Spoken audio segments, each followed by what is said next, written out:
first, the hot topic of the hour, another fatal shooting by a federal agent in Minneapolis, the second in 2 weeks, as protesters and police clash over the Trump administration's immigration crackdown. A warning, the video you are about to see is graphic. A Border Patrol agent fatally shooting 37-year-old ICU nurse Alex Preddy on Saturday morning. Preddy appeared to be filming federal agents before intervening and being wrestled to the ground by multiple officers as they tried to disarm him. One officer appears to remove a handgun from Preddy's hip before another agent opens fire. DHS saying Preddy was armed and meant to massacre law enforcement. The Minnesota Chief of Police Association now requesting a meeting with President Trump over these ongoing tensions in the city.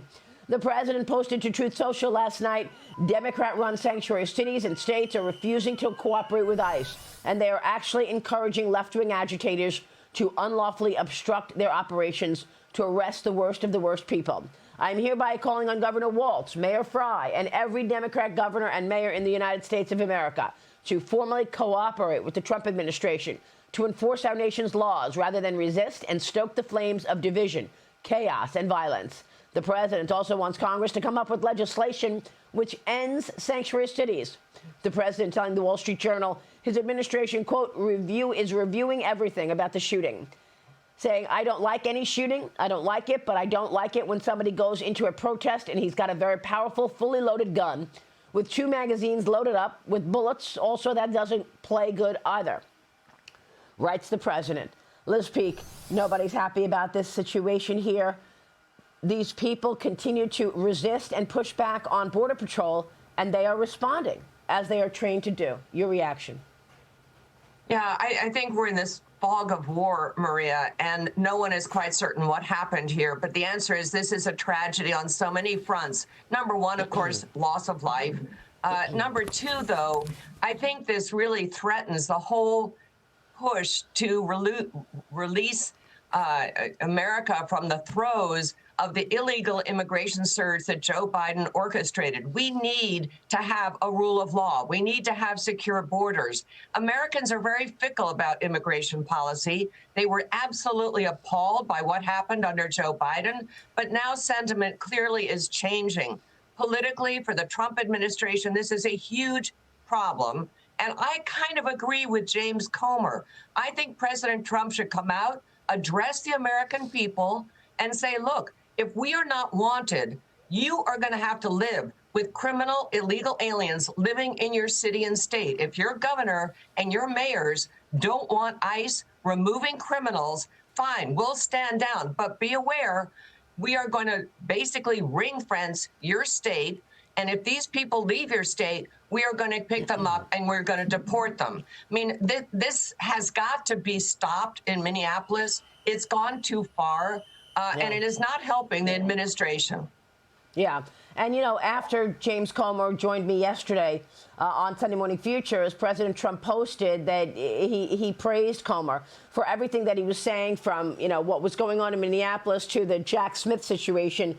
But, you know, the question is, if the president pulls out of Minneapolis and says, look, let the people decide, will that empower other blue states, Ryan, to say, well, let's just keep pushing back? But it is true that, you know, why should the president have Border Patrol fight and resist and have potential accidents if, in fact, the leadership there is not working with the federal government? Yeah, no, totally agree. I mean, we saw this after 2 weeks ago with Renee Good. I mean, we really should see the rhetoric change here, right? We should see the temperature come down in the room, because if it keeps ratcheting up like this, to Liz's point, if you look at the American people in general, polling right now, it's like 50-60% of Americans don't like the way that ICE is handling the situation.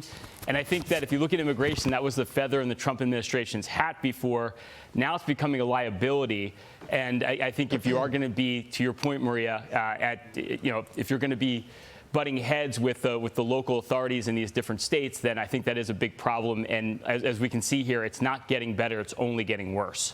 Well, look, the president said he is going to review everything, and that is exactly what he's doing right now. This is a Department of Homeland Security investigation. However, I spoke with FBI Director Kash Patel yesterday, and he actually has recovered the weapon, the gun in question, and he's also taking part and doing that part of the investigation on the evidence. He joined me yesterday. Watch.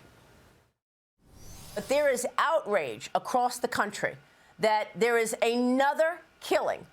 Someone is dead at the hands of Border Patrol. What can you tell us?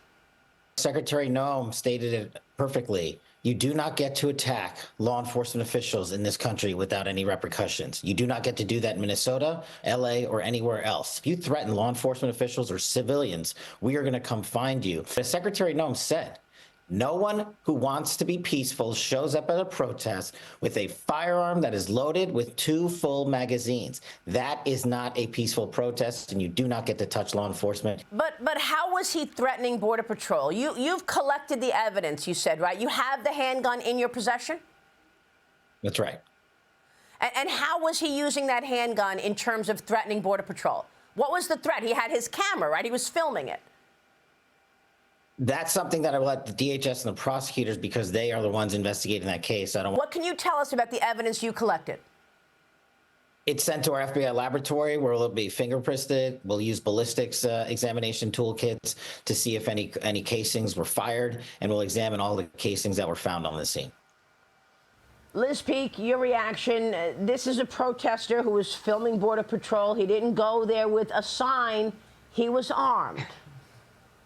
Yeah, and I think that's at the hands of Tim Walz and Mayor Fry. I mean, they have been encouraging people to stand up and protest adamantly and not even particularly peacefully. So, look, everyone's got to stand down here. This has gone too far, Maria. Yeah. Let's take a quick break and come right back. Stay with us. Reaction throughout the morning. Plus, we're taking a look at futures. Big week for tech earnings. Stay with us.